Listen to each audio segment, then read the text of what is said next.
Anne-Laure Boncory, bonjour. Bonjour. Vous êtes professeure associée à l'INSEC. Vous avez soutenu en 2011 une thèse en sciences de gestion sur l'histoire des modèles de management et en particulier l'idéologie de la valeur actionnariale.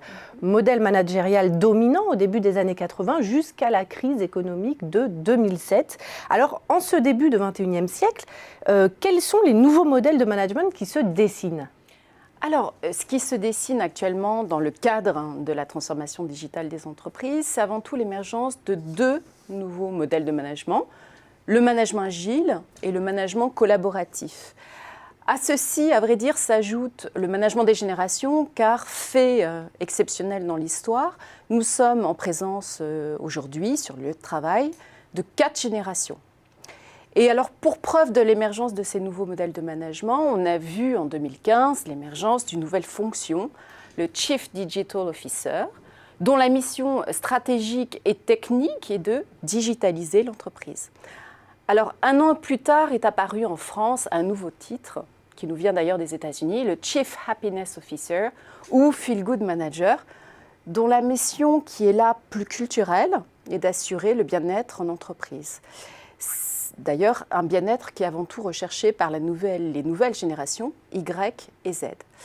Et enfin est apparu en 2017 le Chief Engagement Officer, qui est en charge de stimuler l'intelligence collective et de faire en sorte que les collaborateurs se sentent plus impliqués. Alors, que recouvrent ces modèles de management ? Alors, le management intergénérationnel, qui est avant tout celui de la génération Z, né après 1995 et donc avec Internet, cette nouvelle génération, qu'on dit ultra connectée, peu fidèle à l'entreprise, va bientôt représenter 20% de la population active en France. 20%, ce qui est conséquent. Et alors, ces nouveaux profils recherchent à vivre des expériences, à travailler en équipe, d'où ils veulent, quand ils veulent, comme ils veulent.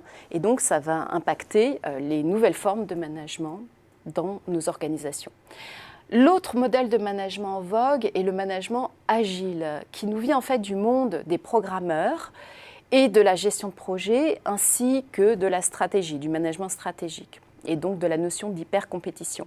Alors, les facteurs clés de succès du management agile, un peu les maîtres mots, sont principalement l'adaptation, le recours à des équipes cross-fonctionnelles et des structures de décision aplaties. Quant au management collaboratif, qui est en fait avant tout un modèle de management plutôt organisationnel, disons, il invite les salariés à sortir de leur poste de travail pour être en mode collaboratif avec les différentes parties prenantes. Alors, quels sont les points communs entre ces 3 nouvelles pratiques ? Oui, alors, elles ont en fait comme point de commun de remettre avant tout en cause la figure du chef, dans sa version plutôt chef-aillon.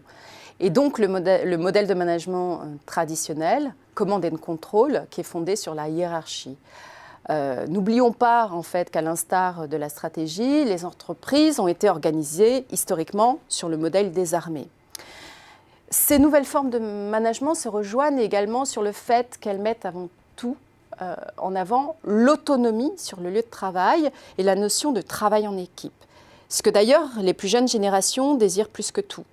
Donc, le manager, de moins en moins en tant que chef omnipotent, est appelé à devenir un facilitateur, un animateur d'équipe, et donc de passer en quelque sorte du command and control au trust and develop. Alors, est-ce que c'est la fin du management ? Est-ce qu'il faut tuer la figure du chef ? À en suivre ces nouveaux modèles, tout porte à croire que le management dans sa version classique est devenu obsolète et que donc les différentes strates de management sont à éliminer. Et donc de l'encadrement. Alors, ma conviction, c'est que pour aborder ce XXIe siècle, qu'on sait empli de turbulences, qu'on sait complexe, il faut réhabiliter la figure du chef en management. Alors, vous me direz, pourquoi ? Bien, parce que d'un point de vue anthropologique, psychanalytique, la figure du chef, nous le savons bien, est essentielle au développement de l'individu et de la société. Mais parce que, également, le chef joue un rôle spéculaire, donc de miroir, qui favorise cette réflexivité qui est nécessaire dans la construction identitaire, par exemple. Et parce que surtout, la figure du chef permet in fine de trancher, de régler des conflits et d'éviter tous ces jeux politiques internes qui peuvent être nuisibles à l'entreprise. Enfin, un dernier point, ce serait que la figure du chef, en fait le manager en tant que chef, est surtout le garant de la continuité et de la cohérence de l'équipe au quotidien. C'est ce qu'avait mis en avant un célèbre professeur et consultant aux États-Unis, Gary Hamel. Alors pour conclure, quelles sont selon vous les principales leçons à retenir de ces nouveaux modèles ? Eh bien, on peut retenir tout de même 3 principales leçons de ces nouvelles formes de management. Premièrement, qu'il faut redonner du sens au travail. Et les chiffres sont parlants à ce sujet. Selon le ministère du Travail, 94% des salariés se déclarent désengagés au travail. Deuxièmement, il s'agit d'offrir plus d'autonomie, plus de vie aux collaborateurs en sortant du management du trop-plein.